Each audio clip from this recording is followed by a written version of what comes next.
Look to get pressure on the rim to create fouls. So it'll be Jordan Goodwin who will start this second half in for the injured Devin Booker, with Brooks, O'Neal, Williams, and Gillespie. James, Hachimura, Ayton, Reeves, and Doncic will start out once again for the purple and gold.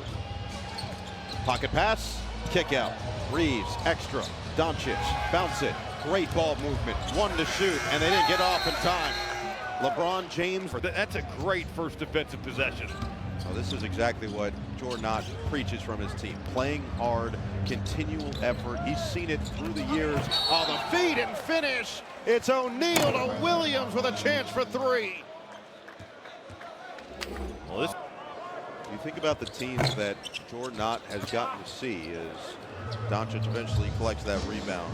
He was in Atlanta when the Hawks rose to elite ranks in the Eastern Conference under Mike Budenholzer. They weren't necessarily the most talented team in the league. They played their tails off and eventually were the #1 seed in the Eastern Conference. Went to Brooklyn as James gets inside, can't finish, but Ayton does.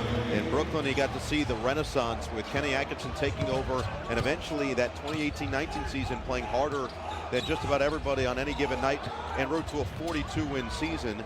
And then 2 years here with the Lakers, which included a Western Conference final appearance. Last year in Cleveland, played their tails off, high-level talent. That's where that combination comes into play. Dylan Brooks has been playing high level. Can't hit that one. The leak out Reeves, they couldn't find him in time. Doncic finds the trailing Ayton. Pop it, hit it. Saw Luka there pushing in transition, trying to attack that Phoenix Suns defense before it can get set. And DeAndre Ayton living in that low pocket area. I think that's a shot the Suns are willing to give up, though. 10 to shoot. Off the screen. O'Neal shielding, can't score. And the Lakers now find a bit more rhythm. Get it inside, that's an offensive foul on LeBron James.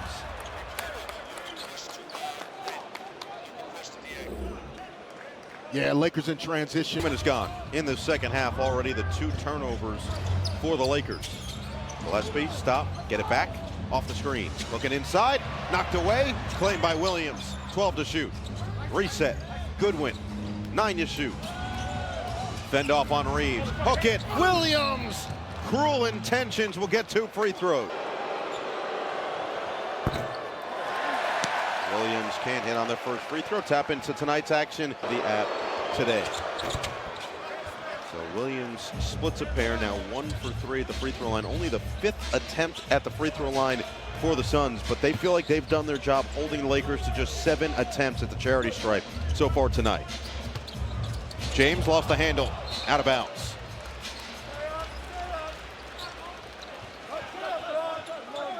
Lakers look disconnected.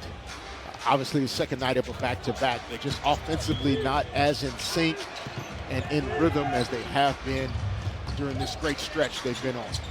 Lakers average 16 turnovers per night. They've already turned it over 15 times. Brooks can't hit that time. Can Reeves get it rolling? Just 10 points so far. He'll pull. Mark Williams does a great job there. He comes off that screen and he's got a really solid contest.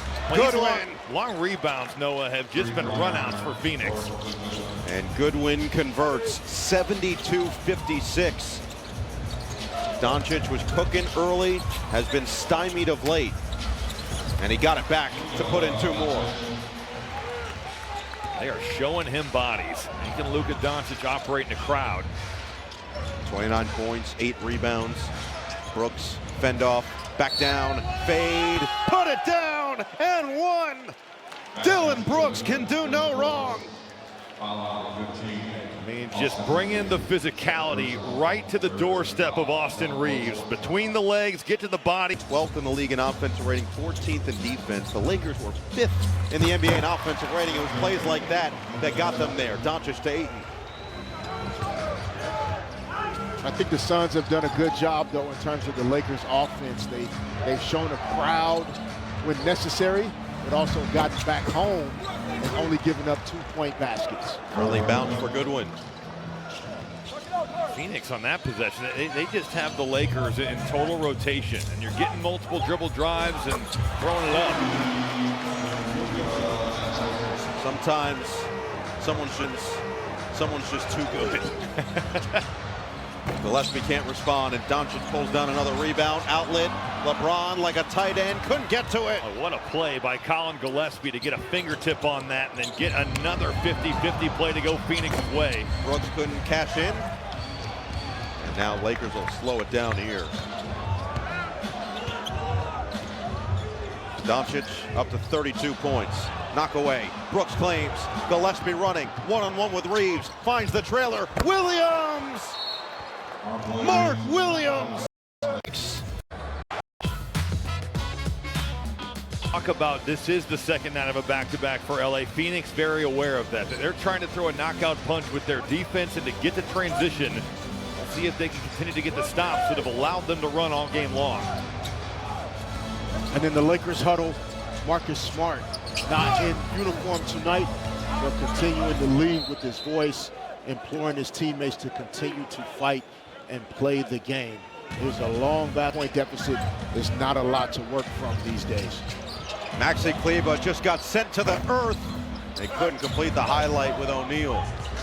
Marcus Smart was brought in, a big reason for that veteran leadership, that loud voice that he's had throughout his career in locker rooms. As James had it erased, Mark Williams met him at the summit. O'Neal. The help there from Williams was fantastic, and give O'Neal a lot of credit for not fouling there and letting Williams clean it up. Doncic had it knocked away. Reeves will control it for the Lakers. Well, we saw Maxi Kleber airball a layup yesterday, and LeBron James said that actually sparked the team, and it got them into a much better mindset to finish that game against the Pelicans. We'll see if he can do something here tonight. Drive, float, goes down right on cue.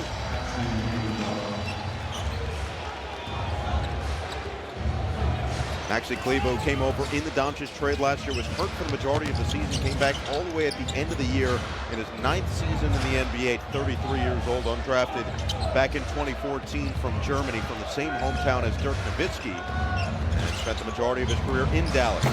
Step away, no good from Goodwin. Doncic just took down his 10th rebound to go with 32 points and 5 assists. Gets it right back from his longtime teammate. This is that matchup that Luka liked in the first half. We'll see if Phoenix sends a double. On the repost, 7 to shoot. Doncic right to work. Williams a little bit late coming over, but still impacted that shot. And then Luka just picked up his second personal foul. Some frustration as Mark Orr, but Brooks has picked up the slack with 26 for the Suns. Circles, Brooks, and he's fouled. Jackson Hayes. It looked like, Noah, that Hayes was waiting on that spin to get to the turn. Ryan Dunn will come back in for Phoenix. Derek, how difficult is it to kind of have to almost change your game plan on the fly when a guy like Booker, who's the centerpiece of what Phoenix does, is out of a game midway through? Yeah, it makes it difficult in terms of the coverages, some of the decisions, less clear on double teaming in screen roll, obviously when Devin Booker's involved. And it makes it, you know, on some of those nights in the NBA, when star players are missing, it's almost harder because there's more passing, there's more cutting. The ball sometimes moves more, makes it difficult to find ways to impact the team defensively. But the Lakers just lack energy and are lethargic tonight. And Dylan Brooks has an abundance of energy. He's like the Energizer Bunny right now. That's exactly what I was talking about in the possession before. He loves that turnaround jumper. Another steal. O'Neal. Step back over Kleber for 3. Points off turnovers. I mean, Phoenix has totally used their defense to generate their offense. Reeves splits, drives, fend off, lost it, out of bounds, and will stay here. Vincent in the game. Hayes Davis in there for Phoenix, as Hayes for the Lakers gets fouled by Ryan from the floor. Season high in rebounding, just 7 for their backup center. Dallas Thursday, Golden State and Philly. For more on these games, please go to NBA.com or visit the NBA app. 4 minutes to play in the third, and Phoenix has remained in control. Zone look here for the Lakers. 2-3. Phoenix going to use that ball screen just to overload it. And Brooks makes him pay. Set the screen at the top. There's just not enough defenders to cover it if you swing the ball fast. Good execution from the Suns. That's Brooks' third 30-point game this year. He's done it with 3.5 left in the third quarter. Doncic, that is an elite stop. Well, just the body control that he has to be able to put the brakes on and decelerate. Brooks just lost control. To take a last sneak peek at that defense. But again, I think the Suns have been willing to give up kind of non-paint twos, not dunks, and also not a lot of open threes for the Lakers to be able to knock down consistently. And Jackson Hayes thought he was going to have a teammate on the perimeter. Instead, it was another crash. And he and Kleba miscommunicated tough in the second half in particular. J.J. Redick not thrilled with what he called the team getting bored with the process, as they had a huge lead kind of evaporate and then had to fight down the stretch to close it out. Gillespie claims an offensive rebound and then tosses it out of bounds right to Derek Fisher. That's usually a smart idea.